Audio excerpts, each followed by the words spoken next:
Has escuchado todo esto antes. Correr 10 millas al día, golpear el saco pesado durante horas, hacer sombra hasta caer rendido. Pero eso es solo el principio. Este no es otro video de boxeo lleno de clichés. No estoy aquí para hablar de entrenamiento físico o ejercicios de resistencia, sino para mostrarte lo que los boxeadores de hoy han olvidado. Lo que hizo que leyendas como Jack Dempsey, John L. Sullivan y Rocky Marciano fueran brutalmente dominantes. Se trata de trabajo duro, dolor y entrenamiento que forja el alma. El tipo de preparación que no solo construía cuerpos, sino guerreros. Si crees que el boxeo moderno es duro, esto cambiará tu perspectiva. Después de esto, nunca volverás a ver un gimnasio o un boxeador de la misma manera. Bienvenido al lado oscuro del boxeo, donde desvelamos todos esos secretos que este increíble, pero aterrador mundo quiere mantener enterrados. Empezamos. 4 de julio de 1919. El calor aplastaba sin tregua sobre un ring al aire libre en Toledo, Ohio. La lona se tornaba abrasadora, y el público, sofocado, se abanicaba con ansiedad mientras aguardaba la primera campanada. En una esquina estaba Jess Wheeler, el campeón de los pesos pesados. Con sus 1,98 metros y 111 kilos, era una mole humana, con una estructura corporal que evocaba a un guerrero esculpido. Su presencia imponía, hombros amplios, brazos de acero y una calma intimidante. Parecía invencible, una fuerza de la naturaleza. Frente a él, en la otra esquina, se encontraba Jack Dempsey, visiblemente más pequeño con 1,85 metros y apenas 85 kilos. A simple vista, era como ver a un joven enfrentando a una montaña. Pero Willard no sabía que ese niño había forjado su fuerza en las minas de los estados del oeste estadounidense. Dempsey no era un atleta de gimnasio, sino un producto del trabajo brutal. Picó piedra, cargó sacos y moldeó su cuerpo con sudor y necesidad. Cuando sonó la campana, el combate explotó. Dempsey no perdió tiempo en estudiar al rival. Se abalanzó sobre Willard como una carga explosiva. En ese primer round, lo derribó múltiples veces con golpes que parecían disparos de artillería. Su potencia no venía de los músculos, sino de la biomecánica pulida en jornadas interminables de trabajo físico. Para el tercer asalto, Willard era irreconocible. El rostro desfigurado, el cuerpo roto y la voluntad quebrada. No pudo seguir. Sentado en su esquina, mientras arrojaban la toalla, había caído ante un oponente que pesaba 22 kilos menos. Aquello fue una demolición, no una pelea. Dempsey no se hizo en un gimnasio. Se construyó con tierra, sudor y fatiga. Era otra clase de hombre. Su victoria no fue por técnica, sino por algo visceral, un poder que rara vez se ve hoy. Jack Dempsey no talló su fuerza con pesas ni rutinas de hipertrofia. No hacía curls ni usaba máquinas. Lo suyo era resistencia funcional, puro empuje nacido de la supervivencia. Dormía donde podía, trabajaba donde le ofrecieran algo, comía si tenía suerte. Sus movimientos nacían de la urgencia, no del ego. Por eso sus golpes eran tan peligrosos. No buscaban impresionar, buscaban destruir. Comprendía algo que muchos han olvidado. El poder nace del movimiento coordinado, no del tamaño. Sus puños no solo golpeaban, se proyectaban. Cada uno era el resultado de un desplazamiento sincronizado de peso, de una rotación precisa, desde la cadera hasta el puño. Era como si blandiera un hacha en cada intercambio. Su técnica era fluida y brutal a la vez. Una danza salvaje que no se aprende con videos, sino con dureza. Dempsey entrenaba con crudeza, sin espejos ni apariencias. No buscaba verse bien, sino ser letal. Eso lo diferenciaba. Su método secreto era simple: entrenar más fuerte de lo que se pelearía. Por eso, cuando entraba al ring, no combatía, arrasaba. El boxeo de inicios del siglo XX tenía una dimensión que hoy se ha diluido: la lucha cuerpo a cuerpo. Entonces, los combates no se limitaban a golpear desde la distancia. Se peleaba dentro, en el barro, en el clinch. Hombres como Dempsey, Sullivan o Joe Louis entrenaban con agarres, derribos y control. No se ejercitaban con rutinas separadas por grupos musculares, sino enfrentándose a otros cuerpos. La fuerza real venía del contacto. Ese tipo de entrenamiento brindaba algo que ningún aparato puede ofrecer. Una fuerza de agarre capaz de aplastar huesos, estabilidad en el torso que resistía embestidas y una resistencia que no se evaporaba en el cuarto asalto. En el clinch, no importaban los bíceps, sino el control. Estos peleadores sabían desgastar al rival, romperle el ritmo y hacerlo sentir que cada segundo era una tortura. Muchos de ellos combinaban boxeo con lucha. No huían de la presión, la abrazaban. Hoy en día, muchos boxeadores se desorientan cuando la distancia se acorta. No saben cómo imponerse en espacios cerrados, cómo usar sus caderas para mover al oponente o manipular el equilibrio. Pero los de antaño eran maestros en ese arte. Para ellos, el clinch era una extensión de la estrategia. Sabían llevarte al límite, bloquear tu respiración, interrumpir tu acción, castigarte desde adentro. Y esa habilidad nacía del entrenamiento en lucha. Tenían manos duras, como garfios, capaces de controlar una muñeca o un cuello con absoluta firmeza. Su dominio del espacio corto era total. No cedían, no esperaban el árbitro. Te reducían. Sabían manipular la postura, la base y el ángulo del oponente.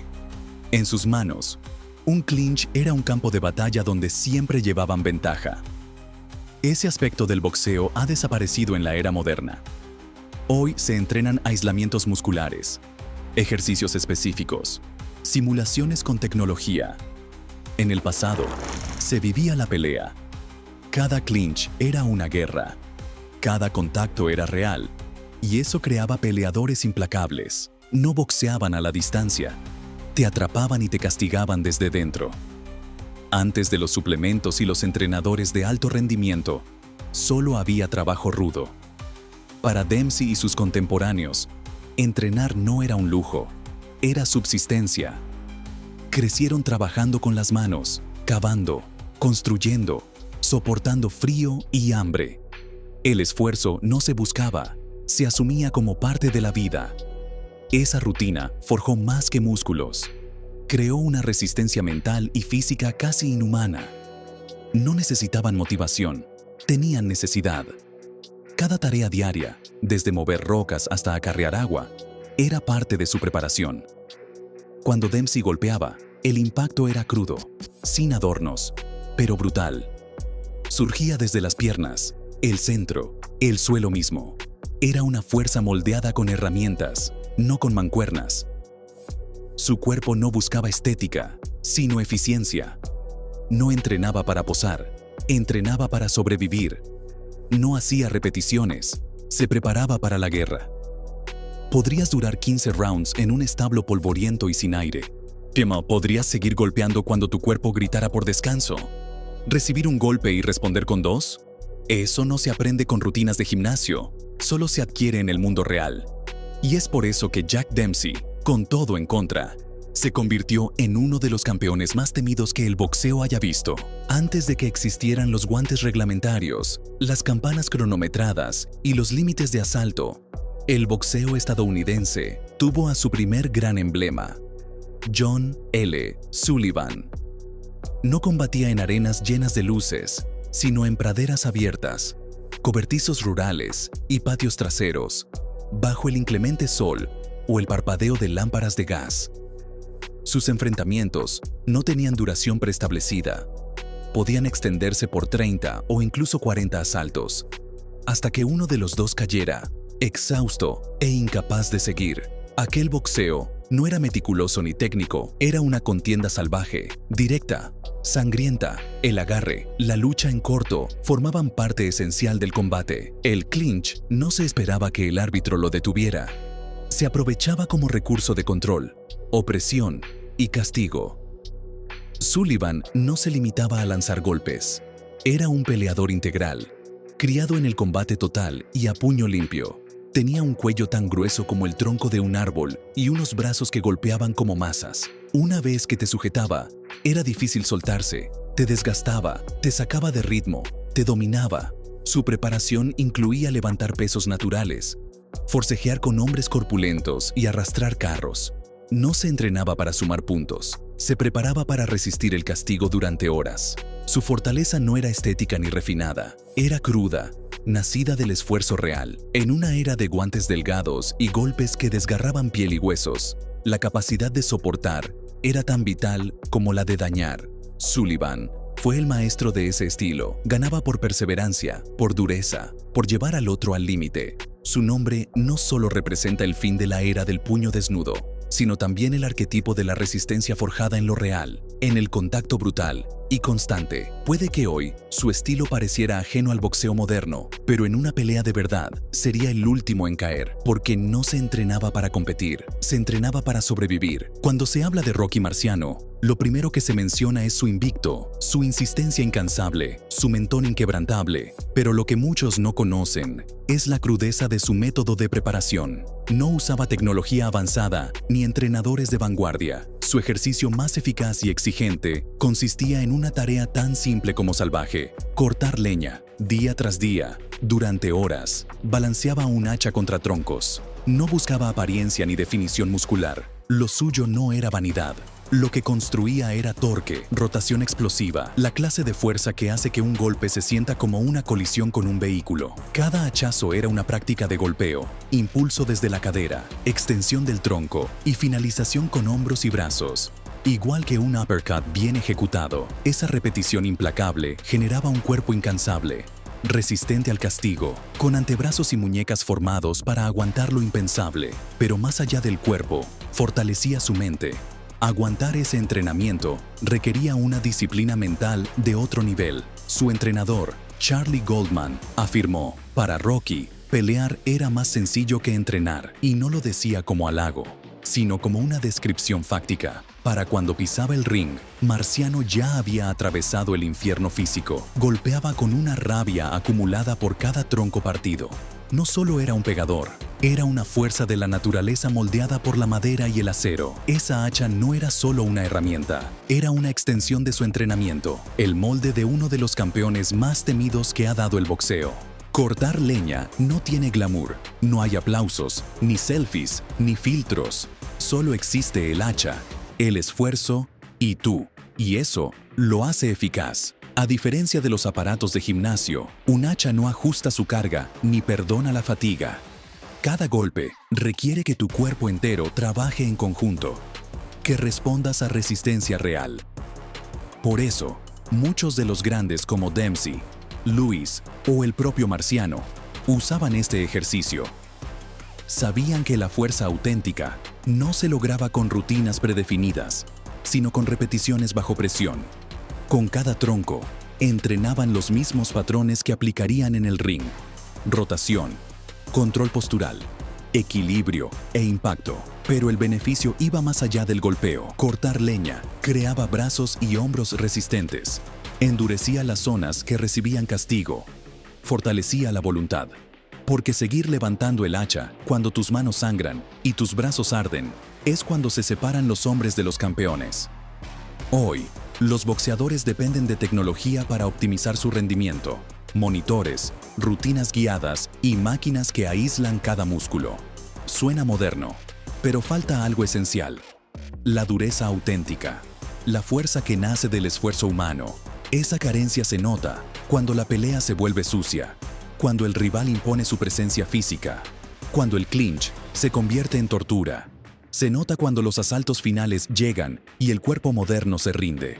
Los antiguos no tenían torsos tallados para Instagram, pero sus núcleos eran de acero.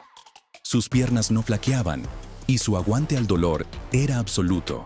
Esa fuerza nacía de cortar leña, de cargar sacos, de enfrentarse a tareas rudas bajo el sol. La fuerza funcional no es elegante, es resistencia bajo presión. Es la que golpea en el 15º asalto, la que sigue de pie cuando el oxígeno escasea y el oponente empuja. Entonces, la cuestión es: ¿Podría un peleador moderno resistir 15 asaltos frente a alguien como Marciano, que cortaba leña por horas antes de hacer sombra? ¿Y podría mantenerse ante un Dempsey que se formó golpeando entre mineros y destruyendo torsos con cada gancho? Esto no es nostalgia vacía, ni desprecio al presente. Es un llamado a recordar lo perdido, la forja del guerrero, el dolor transformador, el trabajo innegociable. Porque entrenar no era solo ponerse en forma, era templarse. Los de antes no entrenaban para la apariencia, sino para resistir más que su adversario. Cada gota de sudor, cada articulación castigada, cada leña partida, tenía un fin: crear un luchador capaz de resistir el infierno. Pelea, leña, trabajo, no eran caprichos, eran ritos. No había aparatos, solo fricción, peso humano, fuerza real. No contaban series, ni mostraban progreso, solo se presentaban cada día y trabajaban hasta que no podían más. Y cuando subían al ring, se notaba, eran más que atletas, eran gladiadores forjados en el sufrimiento. Así que la próxima vez que alguien diga que la fuerza nace en un gimnasio, pregúntale si alguna vez resistió 15 rounds con alguien que blandía un hacha por costumbre. Porque ahí, en ese cruce entre dolor y determinación, es donde nace la fuerza real. Esa es la herencia del boxeo de la vieja escuela. Una que no deberíamos dejar morir. Pero hasta aquí este vistazo al pasado. Nos vemos en un siguiente video.